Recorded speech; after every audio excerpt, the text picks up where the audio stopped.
Elle disait que la confiance est ce qui lui a toujours manqué, même quand le monde entier la regardait comme une évidence.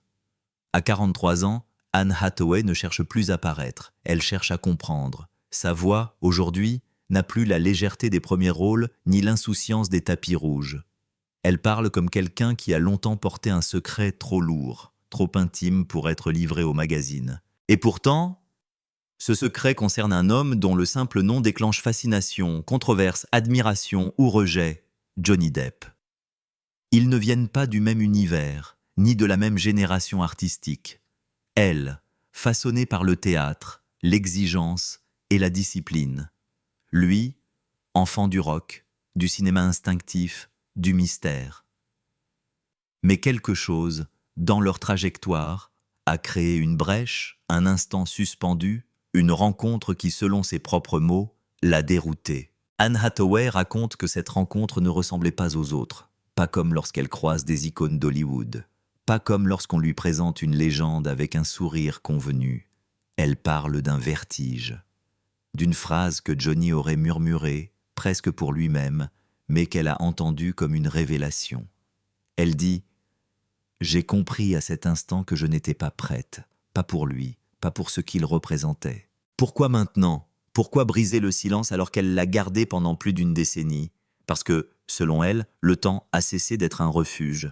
Parce que l'âge apporte une lucidité cruelle. Parce qu'elle a vu sa propre image se fissurer derrière les rôles, les récompenses, les attentes. Et parce que l'histoire de Johnny Depp, ses procès, ses blessures publiques, son retour bancal, a réveillé en elle une mémoire qu'elle pensait enfouie. Elle ne parle pas de scandale, elle ne parle pas d'amour, elle parle d'un trouble, d'un décalage intérieur, d'un moment où elle ne savait plus qui elle était face à quelqu'un que tout le monde croyait connaître.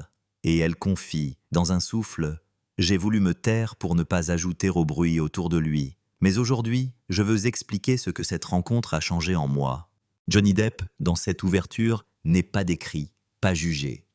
Il est l'ombre portée, l'énigme, la présence qui dérange et fascine. Anne Hathaway, elle, se dévoile sans grand geste, sans larmes, mais avec une vulnérabilité calme, presque mature. Elle dit qu'elle parle enfin parce que personne ne lui avait jamais posé la bonne question. Alors, que s'est-il réellement passé entre eux ? Pourquoi cette rencontre a-t-elle laissé une trace si profonde ? Et qu'est-ce qu'Anne Hathaway est prête à révéler maintenant que plus rien ne l'oblige au silence ? Elle se souvient d'un plateau où l'air semblait plus dense que d'habitude, comme si chaque geste était observé par une attente invisible. C'était lors d'un événement préparatoire lié à un projet de film encore confidentiel, une table ronde artistique où acteurs, réalisateurs et producteurs échangeaient sur le thème de la transformation des personnages. Anne Hathaway était invitée pour parler de méthode, de construction émotionnelle. Johnny Depp, lui, devait intervenir sur l'instinct, l'abandon, le désapprentissage. Deux approches opposées, deux mondes, qui en principe ne se croisent que par nécessité professionnelle. Anne raconte qu'elle était nerveuse, sans raison apparente. Elle connaissait la salle, le protocole, la structure. Mais elle dit que quelque chose, en elle, pressentait un déplacement. Elle l'a vu entrer sans être annoncé, presque furtif, comme quelqu'un qui voudrait passer inaperçu tout en sachant que c'est impossible. Les conversations se sont arrêtées quelques secondes, juste assez pour créer une tension, puis tout a repris, mais différemment. Elle dit « Je n'avais jamais vu quelqu'un modifier l'atmosphère simplement en existant. » On les présenta, pas de poignée de main théâtrale, pas de compliments d'usage. Johnny aurait simplement levé les yeux et prononcé « Je vous ai observé dans Rachel Getting Married. Vous jouiez comme si vous étiez en danger. » Anne affirme qu'elle n'a pas su répondre. Pas parce que le commentaire était flatteur, mais parce qu'il était juste, trop juste. Elle n'avait jamais entendu quelqu'un formuler ce qu'elle tentait de cacher. Que son jeu venait parfois d'une zone intérieure instable, fragile, presque tremblante. Elle raconte ce moment avec précision, presque avec pudeur. Elle dit qu'elle s'est retrouvée assise près de lui lors de la discussion, non par choix, mais par disposition des sièges. Ils n'ont pas échangé de banalités. Ils ont écouté, pris des notes, mais entre eux s'installait une sorte de silence particulier. Pas un silence froid, mais un silence qui oblige à se regarder soi-même. Johnny aurait griffonné quelque chose sur un carnet, puis lui aurait tourné la page, comme une confidence muette. Il y avait écrit « Le personnage n'est qu'un masque. Le vrai travail, c'est de savoir qui on est quand personne ne regarde. » Elle dit que cette phrase l'a traversée comme une évidence dérangeante, parce qu'elle savait qu'elle n'avait pas encore trouvé cette réponse, parce qu'elle vivait, à cette époque, dans un entre-deux. La reconnaissance hollywoodienne d'un côté, la peur d'être démasquée de l'autre. Elle confie « J'ai compris qu'il avait perçu ma faille sans que je parle. Ça m'a troublé davantage que n'importe quel regard admiratif. » La session s'est poursuivie. Les caméras internes enregistraient, les intervenants enchaînaient, mais Anne Hathaway affirme qu'elle n'entendait plus vraiment ce qui se disait. Elle percevait seulement le rythme différent de sa respiration. Elle dit qu'elle n'a jamais été impressionnée par les célébrités, parce qu'elle a appris tôt à ne pas confondre admiration et fascination. Mais là, c'était autre chose, pas un attrait, pas une attirance, plutôt une déstabilisation, un déplacement intérieur, comme si quelqu'un avait bougé les repères sans prévenir. À la fin, Johnny Depp se serait levé le premier. Il aurait posé sa main sur le dossier de sa chaise, sans la regarder, et aurait murmuré assez bas pour que seule elle entende. « Le danger, c'est de devenir ce qu'on joue. Faites attention. » Puis il est parti. Pas de sourire, pas de familiarité, pas de traces visibles. Mais une empreinte. Anne Hathaway raconte que le soir même, elle n'a pas dormi. Elle s'est demandé pourquoi cette rencontre l'avait perturbée plus que des années de tournage, d'audition, d'interview. Elle dit qu'elle s'est sentie vue, réellement vue, et que cela l'a effrayée. Parce que, à ce moment de sa vie, elle doutait encore d'elle-même, de sa place, de la légitimité que Hollywood lui prêtait. Elle raconte cette rencontre sans exagérer, sans romancer. Elle dit qu'il n'y a pas eu de flirt, pas d'ambiguïté, pas de gestes déplacés, rien de ce que la rumeur pourrait exploiter. Juste un instant où deux trajectoires se sont croisées et où l'une d'elles a vacillé. Alors, pourquoi cette simple interaction a-t-elle marqué un tournant? Pourquoi a-t-elle ressenti le besoin de s'en souvenir en silence pendant des années? Et comment cette perturbation a-t-elle influencé ceux qui allaient suivre dans leur parcours respectifs? Ils avançaient chacun vers l'apex de leur carrière, mais sur deux trajectoires parallèles qui ne semblaient pas destinées à se rejoindre. Anne Hathaway vivait une ascension fulgurante. Après les comédies qui avaient fait d'elle une figure familière, elle s'était imposée avec des rôles plus sombres, plus exigeants.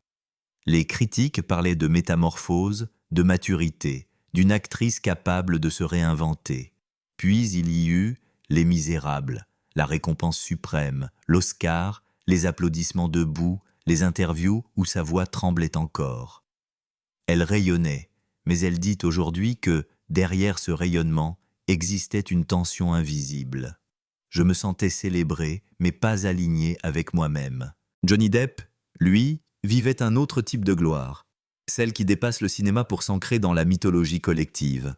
Les pirates, les marginaux, les figures lunaires, les personnages qui brouillent les frontières entre réalité et invention.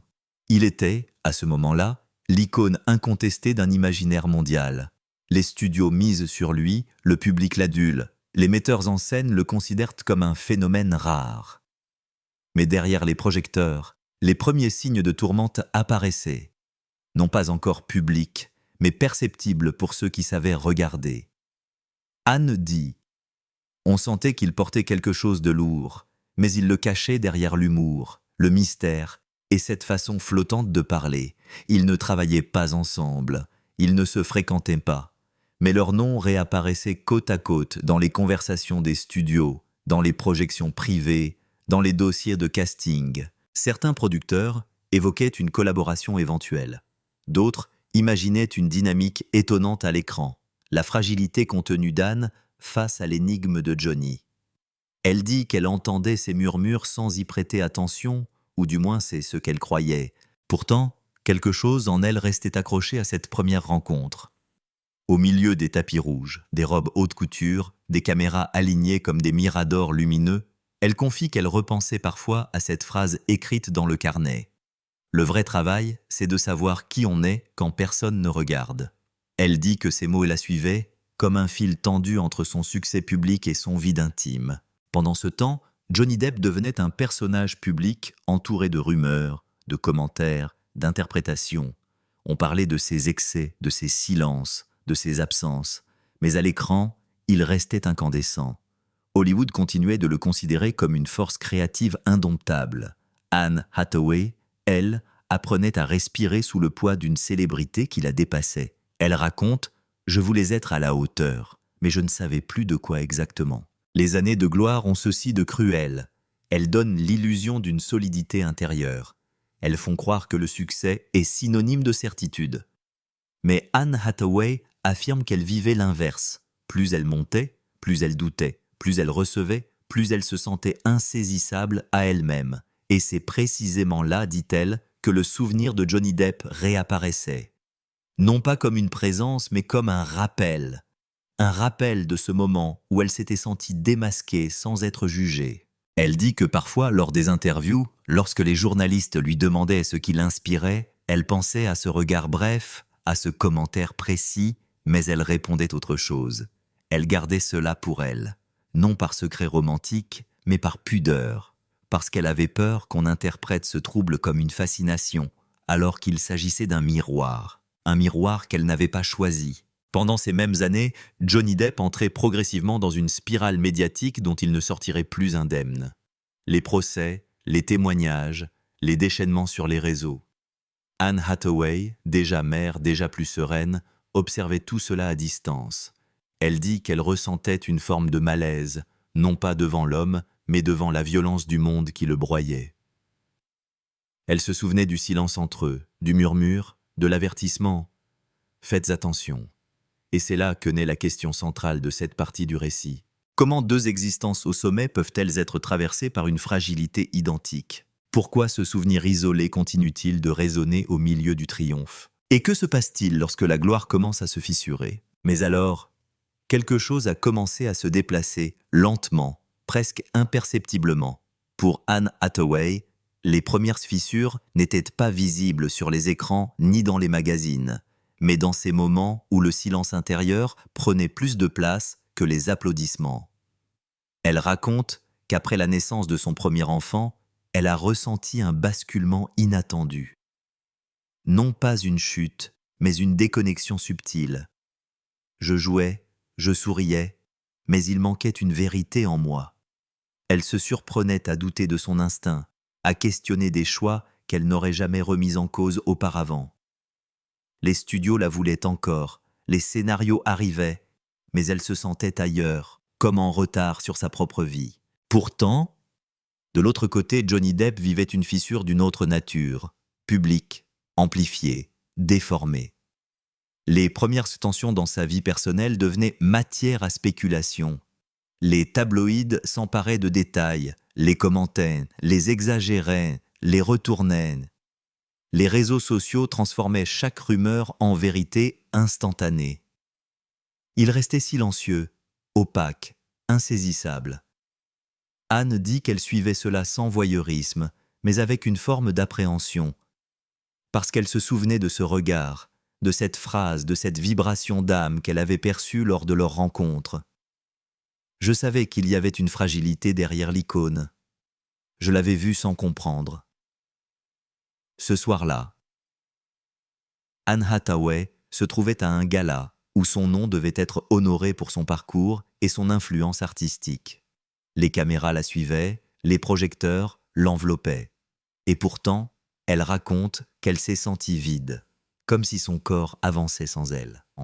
Une journaliste lui a posé une question sur la pression, sur l'identité, sur la notoriété. Et elle a pensé immédiatement, instinctivement, à Johnny Depp, à l'avertissement, à l'idée de devenir ce qu'on joue. Elle dit qu'elle a senti, à cet instant précis, une fissure intérieure s'ouvrir plus nettement. Et puis, les malentendus ont commencé à se glisser dans sa vie professionnelle. Certains critiques disaient qu'elle paraissait distante. D'autres trouvaient son jeu moins incarné. Les réseaux se moquaient de son sérieux, de sa sensibilité, de son perfectionnisme. Elle raconte que ces attaques l'ont touchée plus qu'elle ne l'admettrait alors. Je me sentais fragilisée, comme si on m'arrachait un morceau de moi. Pendant ce temps, Hollywood la comparait, encore et encore, à d'autres actrices plus jeunes, plus fraîches, plus bruyantes. Et elle, qui n'avait jamais voulu entrer dans la compétition, se sentait poussé vers une place qui ne lui ressemblait pas. Mais alors, pourquoi ce souvenir de Johnny Depp revenait-il précisément dans ces moments de fragilité?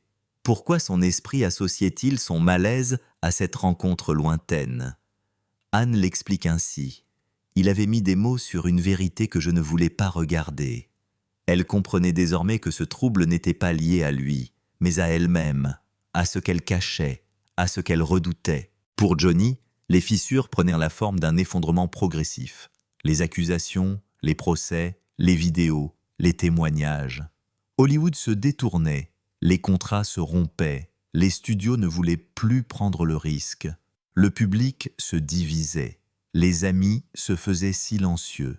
Il apparaissait parfois dans des interviews où son regard semblait plus fatigué, plus égaré qu'auparavant. Anne dit qu'elle a ressenti, en le voyant ainsi, une secousse intérieure, parce qu'elle se souvenait de ce moment où il l'avait perçu sans qu'elle parle, et elle se demandait qui, désormais, pouvait le percevoir lui. Pourtant, elle ne parlait à personne de ce lien invisible, de cette résonance. Elle gardait cela comme une pensée privée, presque illégitime. Elle ne voulait pas que son nom soit associé au sien, ni par la presse, ni par la rumeur. Elle refusait l'interprétation facile. Ce n'était pas une histoire à deux, c'était une brèche en moi que sa présence avait révélée. Ce soir-là, seule dans une chambre d'hôtel après une cérémonie, Anne Hathaway s'est regardée dans le miroir et a prononcé à voix basse, comme une confession. « Je ne veux plus jouer ce que je ne suis pas. » Cette phrase marqua un point de rupture intérieure, discret mais irréversible. La fissure devenait décision. Et alors naissent les questions essentielles qui conduisent vers la suite du récit. Que se passe-t-il quand le silence ne protège plus, mais enferme? Comment renaître lorsqu'on a été façonné par le regard des autres? Et que révèle vraiment une fissure, une faiblesse ou un passage vers soi-même? La rupture n'a pas eu la forme spectaculaire que l'on imagine dans les récits hollywoodiens. Pas de scandale éclatant, pas de révélation publique, pas de chute théâtrale. Pour Anne Hathaway, la crise fut intérieure, silencieuse, mais implacable. Elle raconte qu'un matin, en se préparant pour un tournage prestigieux, elle s'est arrêtée net devant le script. Les mots lui semblaient étrangers, le personnage aussi. Elle dit « Je ne me reconnaissais plus dans ce que je faisais. J'avais l'impression de m'effacer. » Elle téléphona à son agent, la voix calme mais ferme, et déclina le rôle. Ce fut la première fois qu'elle renonçait à un projet non par stratégie, mais par instinct de survie. La presse spéculait, bien sûr. Grossesse, fatigue, caprice, repositionnement. Personne n'imaginait que ce refus venait d'un vertige existentiel. Personne ne savait qu'en réalité, elle était face à un effondrement intérieur qu'elle cachait avec élégance. Elle confie. Le silence était devenu ma seule protection. Pendant ce temps, Johnny Depp atteignait l'épicentre d'une crise dévorante. La médiatisation de sa vie privée prenait un tour vorace. Les chaînes d'information déroulaient des heures de commentaires, les réseaux se transformaient en tribunaux, les fans se divisaient comme des camps en guerre. Les images de l'homme icône se brouillaient, remplacées par celles d'un homme fragilisé, traqué, disloqué. Anne dit qu'elle ressentait une étrange douleur en découvrant ces images, comme si elle ravivait quelque chose qu'elle avait tenté d'oublier. J'avais l'impression de voir quelqu'un se noyer sous les projections des autres. La crise, pour elle, prit ensuite une dimension plus intime. Elle raconte qu'un soir, dans sa cuisine, alors que tout semblait paisible autour d'un foyer aimant, un enfant qui dormait, une carrière encore brillante, elle s'est assise par terre sans raison apparente et a pleuré. Pas de tristesse claire, pas de chagrin identifié. Un trop-plein, une déflagration muette. Elle dit « C'était comme si toute ma vie m'avait rattrapé d'un coup. » Les médecins parlaient d'épuisement. Les proches évoquaient la pression. Hollywood parlait de repositionnement. Mais elle savait que c'était autre chose. Une fracture entre ce qu'elle donnait au monde et ce qu'elle était réellement. Et c'est précisément à ce moment qu'un journaliste, lors d'une interview neutre, prononça le nom de Johnny Depp. Un simple commentaire anodin, presque hors sujet. Vous avez toujours admiré les acteurs capables de se perdre dans leur rôle, comme Johnny Depp, par exemple. Elle dit que son cœur s'est serré, non pas à cause de lui, mais à cause du miroir que ce nom réveillait. Elle répondit brièvement, avec diplomatie, mais intérieurement, elle sentit la crise atteindre son sommet. Car ce nom, dans ce moment précis de vulnérabilité, représentait quelque chose d'essentiel. La frontière floue entre l'art et l'identité, entre le masque et la peau, entre la maîtrise et la dérive. Elle comprenait enfin ce que Johnny avait voulu dire des années plus tôt. Faites attention, ce n'était pas un avertissement pour elle seule, c'était une vérité sur la profession, sur l'âme exposée, sur le danger de se dissoudre en public. La rupture se manifesta alors de façon tangible. Anne Hathaway disparut quelques mois des écrans. Pas de communiqué, pas d'annonce dramatique, juste un retrait choisi. Elle s'occupa de sa famille, lut beaucoup, se tut davantage. Elle raconte que ce silence fut d'abord angoissant, puis apaisant, puis reconstructeur. J'apprenais à respirer sans être observé. Pour Johnny Depp, la crise poursuivait sa descente tumultueuse. Les verdicts médiatiques se succédaient, les images devenaient virales, les commentateurs se substituaient aux faits. Il apparaissait parfois, les traits tirés, la voix rauque, mais encore imprégné de cette aura étrange, ni victime, ni coupable, juste humain. Anne dit qu'elle ressentait, en voyant cela, une forme de compassion profonde. Non pas pour l'homme qu'elle ne connaissait pas vraiment, mais pour l'être humain dévoré par la notoriété. Et voici la question centrale de cette phase du récit. La crise est-elle une destruction ou une initiation? Est-ce la fin d'une illusion ou le début d'une vérité? Et quel lien invisible réunit deux êtres dont les chutes n'ont rien de commun, sauf la même fissure intérieure? Après la tempête, il n'y a pas immédiatement le soleil. Il y a ce moment suspendu où tout semble immobile, où le monde continue sans vous, mais où vous apprenez à vous tenir debout autrement. Pour Anne Hathaway, cette période fut une reconstruction discrète, presque invisible à ceux qui ne regardaient que les écrans. Elle raconte qu'elle a redécouvert le silence comme une matière vivante. Je n'avais plus besoin d'être vue pour exister. Elle commença à choisir des projets plus rares, plus ancrés, plus sincères, non pas pour revenir, mais pour revenir autrement. Elle confie qu'elle a appris à dire non, à ralentir, à respirer sans justification. Elle lit beaucoup, voyage peu, écoute davantage. Ses proches lui disent qu'elle parle plus doucement, qu'elle sourit autrement, qu'elle ne se presse plus. Elle répond simplement « Je suis en train de revenir vers moi ». Ce retour n'avait rien de spectaculaire. Pas de transformation mystique, pas de grand discours, juste une réappropriation de soi.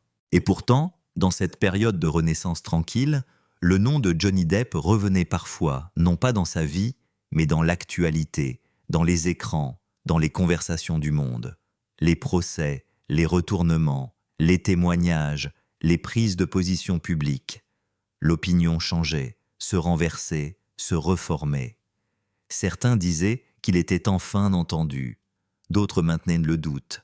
Anne Hathaway dit qu'elle observait cela avec une distance respectueuse.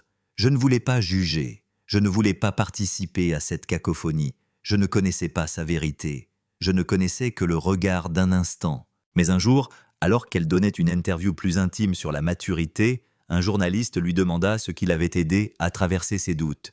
Elle hésita, puis prononça ces mots. À un moment, quelqu'un m'a dit que le danger, c'était de devenir ce que l'on joue. J'ai mis des années à comprendre. Elle ne donna pas de nom, elle ne donna aucun détail. Mais ceux qui savaient écouter devinèrent que cette phrase venait de loin. Elle explique aujourd'hui qu'elle n'a pas parlé de Johnny Depp. Elle a parlé de ce qu'elle avait appris grâce à lui, malgré lui, sans lui. Après la tempête, elle choisit des rôles qui ne lui demandaient plus de se perdre, mais de se rencontrer. Des personnages plus ancrés, plus humains, moins façonnés par le spectaculaire. Elle commença à produire, à écrire, à accompagner d'autres artistes. Elle dit que cela lui a donné une paix nouvelle. Je n'étais plus seulement un visage. J'étais une voix. Et de l'autre côté, Johnny Depp tenta lui aussi une forme de retour. Pas triomphal, pas éclatant, un retour ébréché mais déterminé. Il monta sur scène, guitare en main, chercha refuge dans la musique, dans ce langage premier qui ne demande pas de justification. Il apparaissait dans quelques interviews, le visage plus marqué, mais le regard plus calme. Le tumulte autour de lui se fit moins bruyant, moins violent, comme si le monde, fatigué de juger, commençait enfin à lâcher prise. Anne dit Ce n'était pas une réhabilitation, c'était un être humain qui essayait de respirer à nouveau. Elle précise qu'elle ne connaît pas sa vérité, qu'elle ne prétend pas la comprendre, qu'elle ne veut pas la définir. Mais elle reconnaît que son propre chemin l'a rendue plus douce dans ses perceptions, moins prompte à condamner, plus consciente de ce que la célébrité peut briser. Après la tempête, il y eut un autre changement. Elle cessa d'avoir peur de se souvenir. Elle accepte désormais cette rencontre comme un fragment de son histoire, non pas central mais fondateur, un moment qui l'a révélée à elle-même. Elle dit « Ce n'était pas lui qui m'a transformée, c'est ce que j'ai compris après ». Et alors vient la question essentielle qui prépare la prochaine étape du récit. Pourquoi, après tant d'années, décide-t-elle enfin de raconter ce moment? Qu'y a-t-il encore à révéler que personne n'a entendu? Et quelle vérité restée dans l'ombre attend encore de prendre forme? La révélation ne vient jamais avec fracas. Elle arrive par une fissure, un battement, une phrase que l'on n'attendait pas. Pour Anne Hathaway, ce moment survint lors d'un entretien enregistré à huis clos pour un documentaire sur la vulnérabilité des artistes. Elle croyait venir parler de technique, de maturité, de choix de carrière. Mais, au milieu des échanges, la journaliste lui posa une question simple, presque anodine. Quel a été le moment où vous vous êtes senti déstabilisé pour la première fois dans votre métier? Et là, quelque chose s'est ouvert. Elle dit qu'elle a senti un silence en elle, un silence ancien, un silence oublié. Elle a respiré plus lentement. Et pour la première fois, sans détour, sans protection, elle a prononcé son nom. C'était le jour où j'ai rencontré Johnny Depp. Les mots étaient calmes, posés, sans dramatisation. Mais derrière eux se tenait une vérité longtemps enfouie. Elle expliqua que cette rencontre n'avait rien de romantique, rien de clandestin, rien de secret au sens public du terme. Elle dit « Ce qui m'a dérouté, ce n'était pas lui, c'était ce qu'il a vu en moi. » Et alors, avec une lenteur presque solennelle, elle révéla ce qu'elle n'avait jamais confié à personne, pas même à ses proches. Elle raconta que Johnny Depp avait perçu, en quelques secondes, ce qu'elle passait sa vie à dissimuler. La peur d'être insuffisante, la sensation d'imposture, ce vide intérieur que même les prix et les applaudissements ne comblent pas.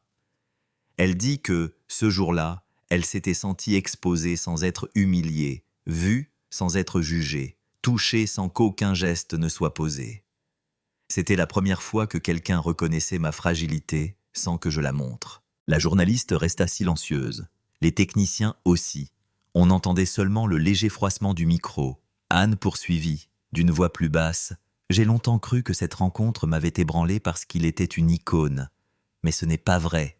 Elle m'a ébranlé parce qu'elle m'a forcé à me regarder. » Et puis, elle prononça la phrase qui changea le sens de toute son histoire. « Si je parle aujourd'hui, ce n'est pas pour raconter quelque chose sur lui. C'est pour dire ce que cela a réveillé en moi, la nécessité d'être honnête enfin. » Elle expliqua alors que pendant des années, elle avait gardé ce souvenir comme un secret honteux. Non parce qu'il y avait eu un geste ambigu, mais parce qu'elle avait eu peur qu'on interprète mal, qu'on fantasme, qu'on déforme. Elle ne voulait pas devenir un titre, une rumeur, un récit volé. Elle voulait protéger cette vérité intime. Elle avait été vue, et cela l'avait changée. Anne dit « On me demande souvent quel a été le tournant dans ma vie. Les gens pensent que c'est un Oscar, un rôle, un enfant. Mais la vérité, c'est que le tournant a été ce moment où quelqu'un m'a révélé à moi-même, sans le vouloir. » Elle fit une pause, longue, profonde. Elle ajouta alors une dernière confession, celle que personne n'attendait. « Je me suis tue pendant toutes ces années parce que je ne voulais pas ajouter à sa douleur. Le monde l'a dévorée. Je ne voulais pas être une voix de plus. » Dans cette phrase, tout était dit.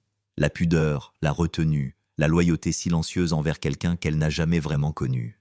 Elle ne commenta pas sa vie, ses procès, ses controverses. Elle refusa catégoriquement de se positionner. Elle dit seulement « Je lui dois le respect de ne pas détourner son histoire pour raconter la mienne. » Et pourtant, en révélant cela, elle accomplissait quelque chose d'inédit. Elle brisait le silence, mais sans trahir. Elle parlait, mais sans exposer. Elle révélait, mais seulement ce qui lui appartenait.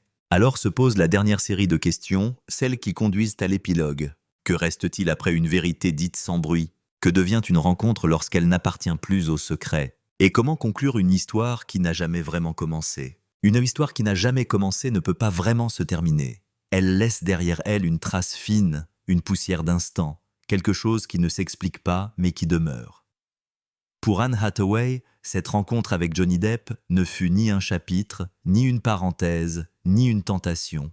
Ce fut un point de bascule invisible, un éclair dans une vie qui, longtemps, resta dans l'ombre. Aujourd'hui, elle en parle sans frisson, sans trouble, sans regret. Elle en parle comme on évoque un souvenir qui n'est plus douloureux, mais fondateur. Elle dit qu'elle ne cherche pas à réécrire le passé, ni à lui donner plus de poids qu'il n'en a. Elle ne dramatise pas, elle ne romancise pas.